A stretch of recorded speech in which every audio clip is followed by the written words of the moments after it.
ونعوذ بالله من شرور أنفسنا ومن سيئات أعمالنا من يهده الله فلا مضل له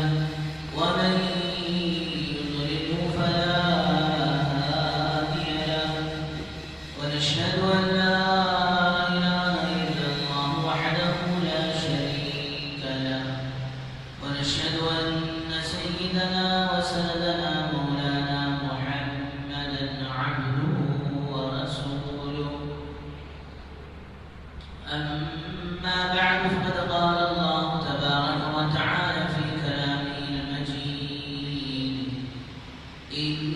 أول بيت وضع للناس الذي ببكة مباركا وهدى للعالمين فيه آيات بينات مقام إبراهيم ومن دخله كان آمنا ولله على الناس حج البيت من استطاع إليه سبيلا ومن كفر فإن الله غني عن العالمين وقال رسول الله صلى الله عليه وسلم والحج المبرور ليس له جزاء إلا الجنة أو كما قال عليه الصلاة والسلام رب اشرح لي صدري ويسر لي أمري واحلل عقدة من لساني يفقهوا قولي اللهم صل على سيدنا محمد وعلى آل سيدنا محمد بارك وسلم في كلام أولنا اللهم صل على سيدنا محمد وعلى آل سيدنا محمد بارك وسلم في أوسط كلامنا اللهم صل على سيدنا محمد وعلى آل سيدنا محمد بارك وسلم في آخر كلامنا بزرگان محترم و معزز سامعین کرام اللہ جل جلالہ و عمل والہ کا احسان کرم فضل ہوا کہ اللہ تبارک و تعالی نے ہم سب کو اپنے گھر تک آنے کی توفیق نصیب فرمائی اور کچھ دین کی باتیں کہنے اور سننے کی توفیق و سعادت نصیب فرمائی درود و سلام نازل و آقا مدنی تاجدار مدینہ احمد مجتبی محمد مصطفیٰ صلی اللہ علیہ وسلم کے ذات عالی پر بزرگ و دوستو الحمدللہ یہ حج کے سفر کے ایام چل رہے ہیں خوش نصیب سعادت مند اللہ کے عاشق بندے دنیا کے چاروں کونوں سے حج بیت اللہ کے ارادے سے چل رہے ہیں وَأَذِّن فِي النَّاسِ بِالْحَجِّ يَأْتُوكَ رِجَالًا وَعَلَى كُلِّ ضَامِرٍ يَأْتِينَ مِنْ كُلِّ فَجٍّ عَمِيقٍ کہ جب حضرت ابراہیم علیہ السلام نے اللہ کے گھر کو تعمیر کر چکے اس کی بندش ہو چکی جبکہ وہ اللہ کا گھر بواد غیر ذی زرع ایک انجان گمنام علاقے میں بنایا گیا تھا جہاں حضرات علماء نے لکھا ہے انسان تو انسان، کوئی چرند پرند بھی وہاں نہیں تھے، کوئی اڑنے والی چڑیا وہاں موجود نہیں، کوئی جانور وہاں موجود نہیں۔ تو اب ذرا دوستو سوچیں کتنی ویران جگہ ہے، لیکن اللہ جس گھر کو آباد کرنا چاہے، جس طرح ایک مقولہ کہتے ہیں اللہ جس کو رکھے اس کو کون چکھے۔ تو جب وہ گھر بن گیا تو حضرت ابراہیم علیہ السلام نے اللہ سے دعا کی، اللہ تیرا گھر تو بن گیا ہے، اب اس کو آباد کرنے والے کون ہوں گے؟ تو اللہ تعالیٰ نے فرمایا اے میرے خلیل آپ آواز لگاؤ۔ اے اللہ میں آواز ایسے جنگل و وادی میں لگاؤں اور لوگ سنیں، یہ کہاں سے ممکن ہے؟ حضرت ابراہیم علیہ السلام کے تصور میں تو یہ ہے آواز لگاؤں، انڈیا، پاکستان، بنگلہ دیش اور ممالک کے دور کے بعد شاید مکے سے جو سب سے قریب شہر جدہ ہے وہاں تک بھی نہیں جائے۔ اللہ نے کہا ابراہیم آواز لگانا تمہارا کام ہے، پہنچانا میرا کام ہے۔ وَأَذِّن فِي النَّاسِ بِالْحَجِّ، ابراہیم آپ اعلان کیجئے حج بیت اللہ کا، اور پھر دیکھیں کہ لوگ دنیا کے چاروں کونوں سے پیدل بھی سواریاں بھی پھر لوگ آئیں گے۔ پھر فرمایا کہ دوستو حضرت ابراہیم علیہ السلام نے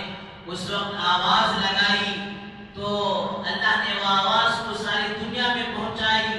یہاں تک کہ ماں کے پیٹ میں رہنے والا بچہ، عالم ارواح میں رہنے والی روحیں وہ آواز کو سن کر لبیک کہا ہے۔ تو علماء نے لکھا کہ جس روح نے اور جس نے اس آواز کو سن کر لبیک کہا اللہ اسے حج بیت اللہ کی توفیق دے گی، اور جو جتنی بار لبیک کہا، بعض خوش نصیب بندے ہیں وہ کسی بہانے سے، مثال کے طور پر ہمارے شہر بنگلور کے معلم الحجاج حضرت مولانا زین العابدین صاحب تقریباً 20 سال سے حج جا رہے ہیں، پتہ نہیں وہ اس لبیک میں دمادم کتنے جو ہے لبیک کہا ہوگا کہ اللہ نے ہر سال انہیں وہاں جانے کی توفیق دے رہے ہیں۔ تو جس روح نے لبیک کہا اللہ اسے اپنے گھر کی حاضری کی توفیق دے گی۔ تو بزرگوں دوستو الحمدللہ دنیا کے چاروں کونوں سے نکل کر لوگ حج بیت اللہ کو روانہ ہو رہے ہیں۔ پتہ نہیں اللہ ہمارے زندگی میں وہ مبارک گھڑی کب لے کر آ جائے، اس لیے دوستو ان ایام میں، ان دنوں میں کچھ باتیں حج بیت اللہ کے تعلق سے،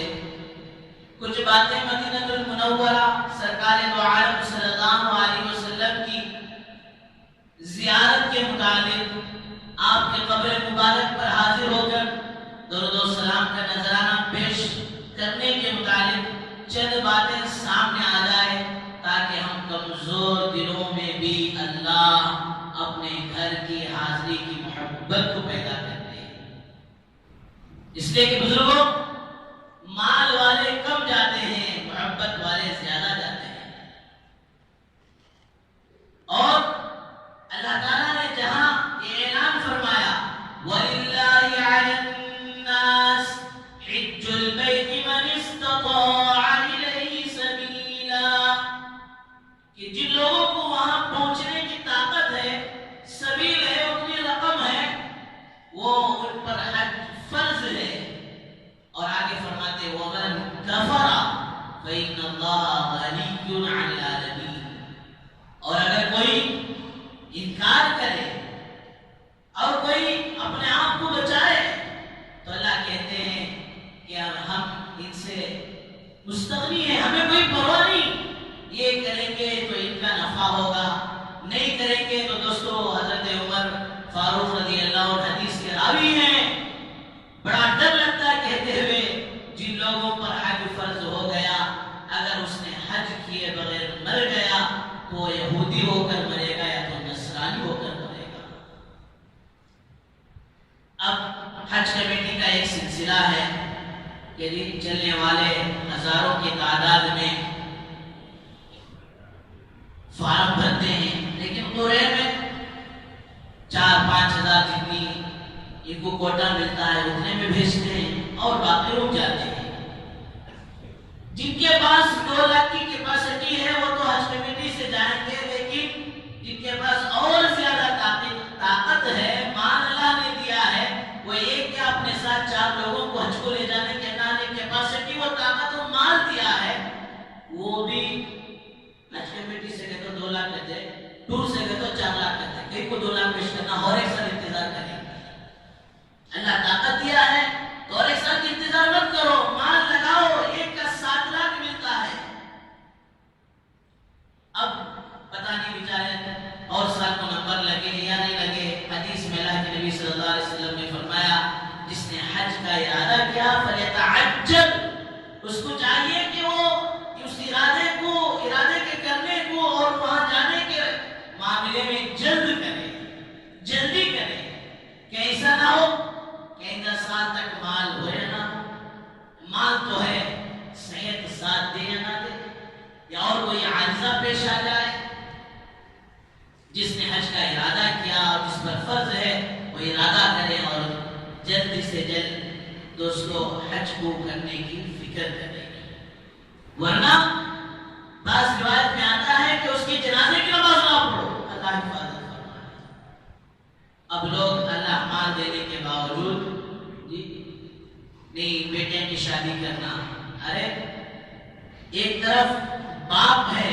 بیٹی کی شادی کرنے کے انتظار میں ہے جس کی وجہ سے حج نہیں کر رہا، یہ بات تو الگ ہے۔ اس سے بھی آگے کی بات، جس نوشو پر جس دلہن پر حج فرض ہو گیا، اللہ نے مال دیا ہے، فرمایا وہ شادی سے پہلے ایک طرف شادی ہے ایک طرف حج فرض ہو چکا ہے، تو علماء فرماتے ہیں شادی بعد میں کرے حج پہلے کرے۔ ہمارے مولانا نذیر الامین صاحب عجیب بات ہوتی کئی کہ دو تاکہ انہیں شادی سے پہلے اللہ کے گھر کا چکر لگا دیا، طواف کر لیا تو ساس سسروں کی چکر سے بچ جائے گا۔ اللہ کے گھر کی چکر کی عادت بن گئی تو پھر ساس سسرے کے گھر کے چکر سے بچ جائے گا۔ تو دوستو ایک طرف شادی کا مسئلہ ہے، ایک طرف حج کے فرض کا مسئلہ ہے، تو علماء نے فرمایا پہلے حج فرض کو مقدم کرو۔ بعض لوگ نہیں حج کرنا سوچتے، کب کرنا؟ ریٹائر ہو جانا، ڈیوٹی میں پورے کا ہی حضرت، ریٹائر کا مطلب کیا کہ تو ہاتھا پاؤں سب ڈھیلے ہو جانا، بیری کا نٹا بولنا سب کام کرنا چھوڑ دینا، تب ہمیں حج کو جانا۔ اللہ حفاظت فرمائے۔ حضرت شیخ زکریا صاحب رحمت اللہ علیہ فضائل حج کو لکھے ہیں، حضرت نے قرآن کی آیتیں، احادیث، واقعات، مدینہ المنورہ کی ترتیب جی، لیکن پہنچے تھے فضائل حج کو تو پہلے لکھ دی، حج کے فضائل و مسائل تو پہلے لکھ دی، لیکن پہنچے تھے حضرت آخر عمر میں، بڑھاپے کی عمر میں، مہاجر مدنی حضرت شیخ زکریا صاحب رحمۃ اللہ علیہ مہاجر مدنی ہجرت کر کر مدینے چلے گئے اور وہیں انتقال ہوا اور جنت البقیع میں دوستوں تدفین ہو گئی۔ لیکن شوق تو بہت پہلے ہی سے تھا جی، کوئی ایام تشریق میں، جن دنوں میں تکبیر تشریق فرض نماز کی بات پڑھتے ہیں، ان ایام تشریق میں کوئی عطر لا کر دیتے تو حضرت دیتے اور لگانے سے پہلے تو کہتے کہ بھئی ہم تو لگا سکتے ہیں، لیکن ان دنوں میں اللہ کے عاشق بندوں کو، حجاج کرام کو عطر لگانا منع ہے۔ رہتے تھے دنیا میں، ساری سوچ و فکر، جذبہ و شوق دوستوں پورے کا پورا دوستوں وہاں کا لگا رہتا تھا۔ الغرض حضرت شیخ زکریا صاحب رحمۃ اللہ علیہ دوستوں جب وہاں پہنچے تو حضرت نے وہاں پہنچ کر یہ بات فرمایا، یہاں آنے کے بعد پتا چلا یہ عبادت، کون سی عبادت؟ یہ عبادت سے مراد کون سی عبادت جی؟ حج کی عبادت۔ یہاں آ کر پتا چلا کہ یہ عبادت، حج کی عبادت بڑھاپے کے عالم میں کرنے کی نہیں ہے بلکہ جوانی کے عالم میں کرنے کی ہے۔ تو بزرگوں دوستوں، اللہ کہہ رہے ہیں کہ ہم تو جو لوگ حج باوجود خامخواہ وہ ڈالتے ہیں ہم ان سے مستغنی ہیں، یہ اپنی حفاظت کر لیں کہ ایسا نہ ہو کہ یہودی اور نصرانی ہو کر نہ مر جائے۔ امام اعظم ابو حنیفہ رحمۃ اللہ علیہ نے تو دوستو اتنا احسان تو فرما ہی دیا امت پر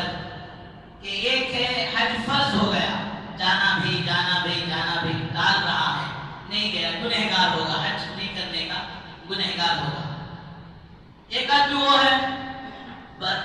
اپنی زبان سے براہ راست انکار کر رہا ہے، تو فرمایا دوستو اس کا ایمان ہی چلے جائے گا۔ بعض لوگ تو اسے یہود و نصرانی کہہ دیے، لیکن امام اعظم ابو حنیفہ رحمۃ اللہ علیہ نے کہا کہ یہ انکار نہیں کر رہا ہے تو گنہگار ہوگا، انکار کرے گا تو پھر ایمان حاصل چلے جائے گا۔ الغرض بزرگوں دوستو چند چیزیں ہیں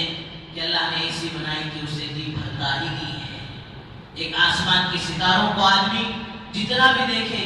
دیکھے بور نہیں ہوگا، اگتا نہیں جائے گا۔ اسی طرح دوسری چیز فرمایا اللہ نے پانی کی نعمت ایسی بنائی ہے کہ آدمی ساری زندگی سے استعمال کرے گا، لیکن پانی پینے سے کبھی یہ اگتا نہیں جائے گا، بور نہیں ہوگا،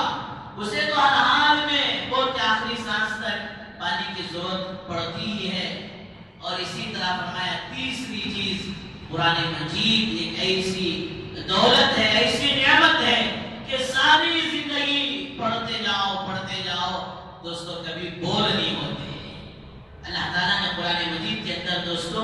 انسانوں کے دلوں کو کھینچنے کا میگنیٹ رکھا ہے۔ وَإِذَا قُرِئَ الْقُرْآنُ فَاسْتَمِعُوا لَهُ وَانصِتُوا لَعَلَّكُمْ تُرْحَمُونَ۔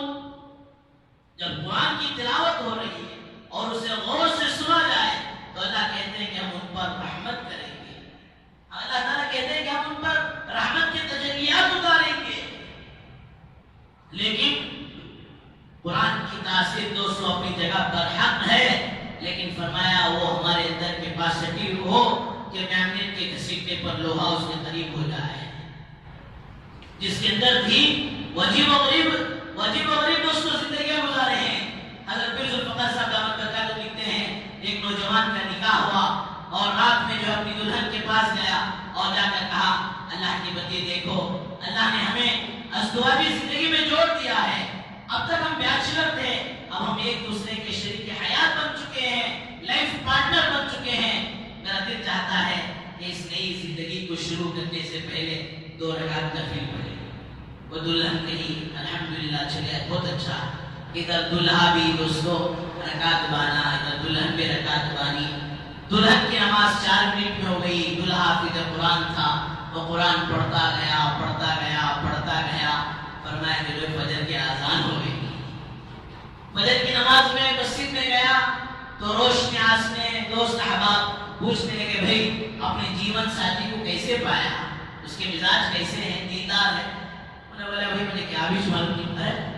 کیا لے کر آیا تو بیوی کے پاس نہیں گیا تو دیکھا نہیں، اس سے بات نہیں کیا، اس کے مزاج نہیں پہچانا، تو بیچارہ کہتا ہے بھائیو اللہ نے مجھے قرآن کا عاشق بنایا ہے، میں 2 رکعت ہی کی نیت بنا تھا، پتہ نہیں اللہ کا کلام پڑھتا گیا فجر کے اذان پر سلام پھیر کر مسجد کو آ گیا۔ بزرگوں دوست ایسے عاشق ہیں، اور اللہ معاف فرمائے کہ آج کے دلہنوں کو اس کی توفیق نہیں ہوتی کہ 2 رکعت نماز پڑھ کر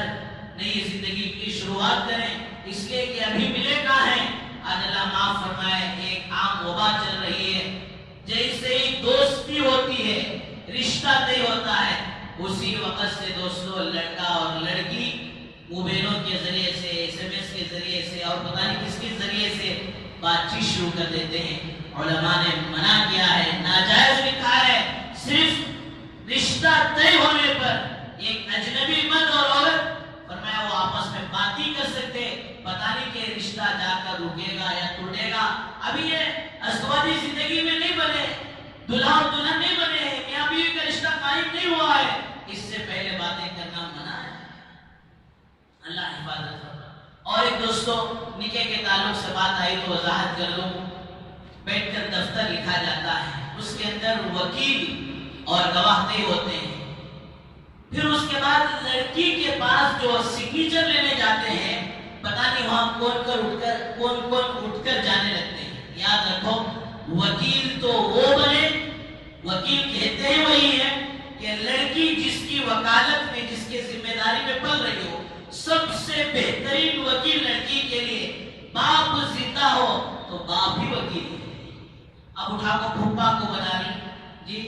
غیر محرم رشتہ لڑکی کو جو ہو رہا ہے خالی کو بنا لی، ہمارے خاندان کا بڑا صرف ان کو بنا دو، ان کو بنا لی۔ نہیں دوستو، دین کو معلوم کرو، مسئلے کو معلوم کرو۔ سب سے بہترین وکیل لڑکی کے لیے باپ حیات ہے، باپ زندہ ہے، تو فرمایا وہی سب سے بہترین وکیل۔ حضرت مولانا مفتی اسلم صاحب دامت برکاتہ اپنی بچی کا نکاح خود پڑھے اور خود وکیل بن کر،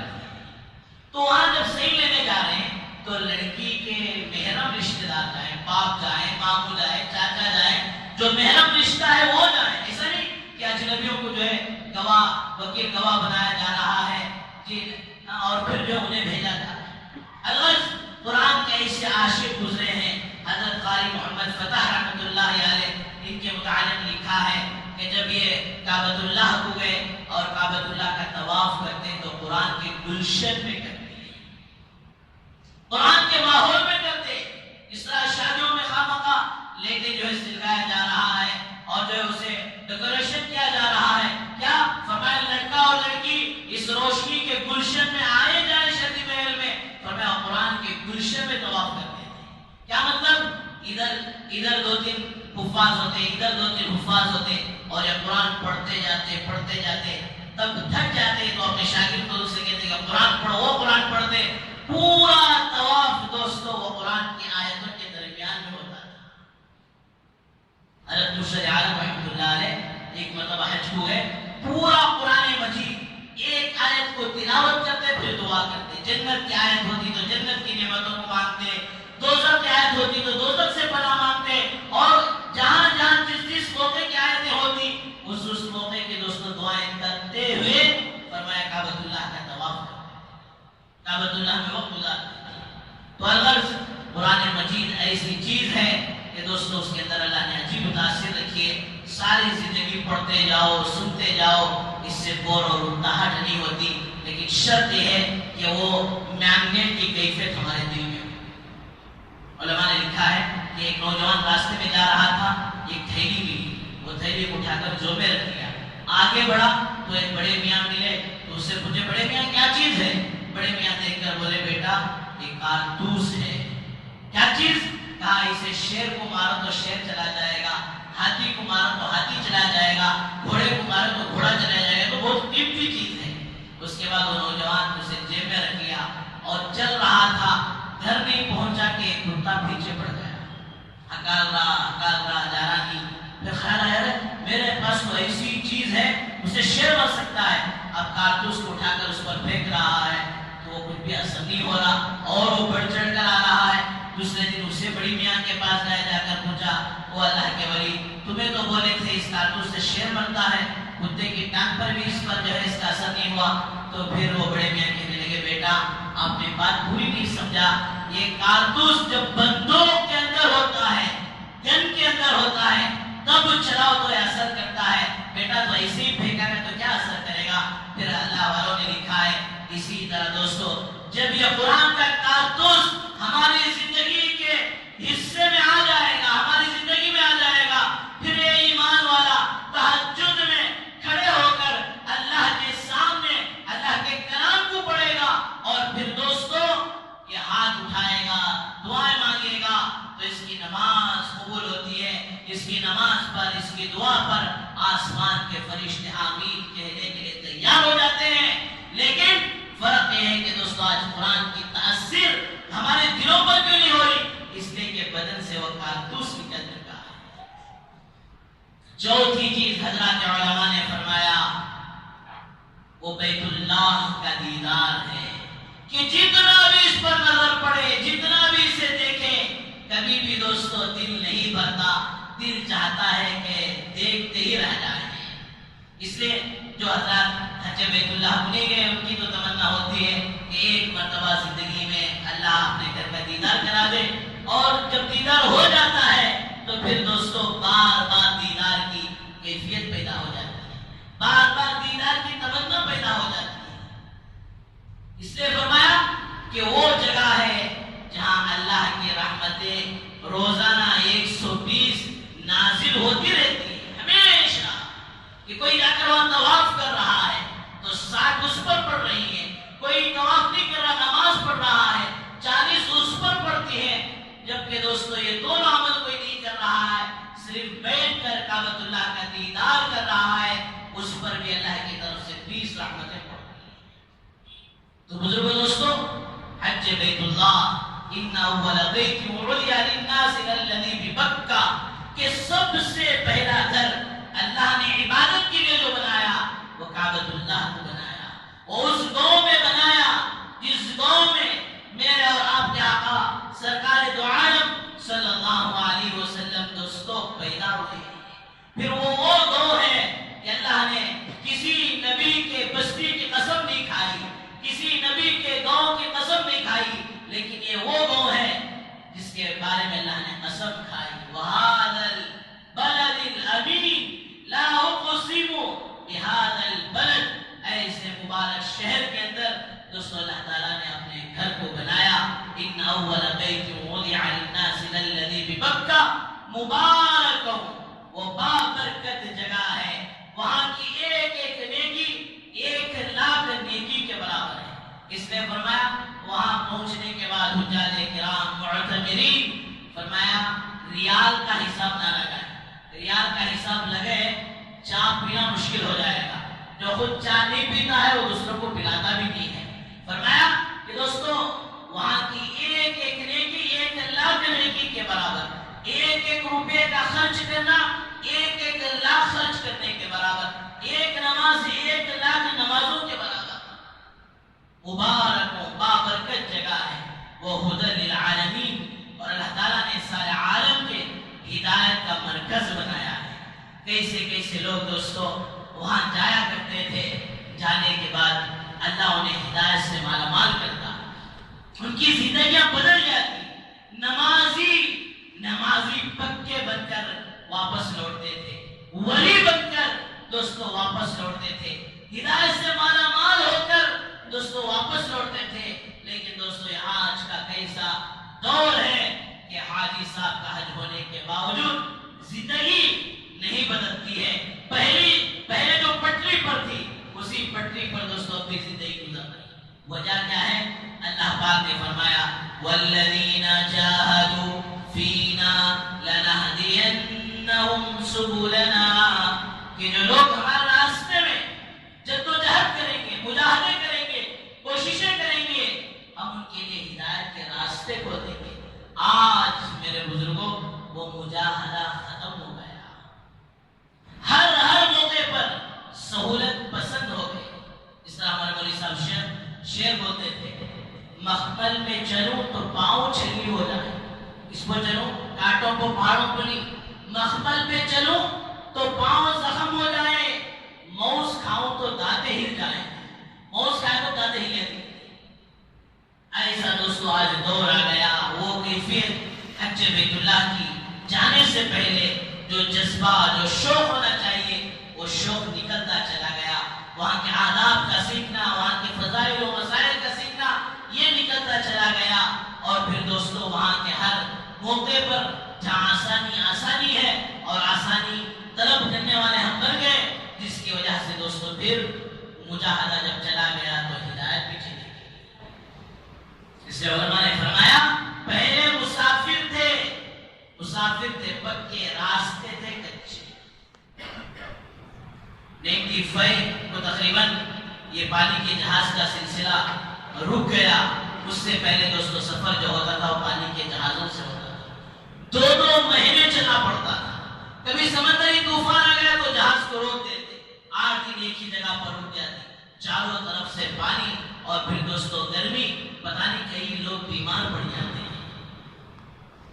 اور جدہ پہنچ گئے،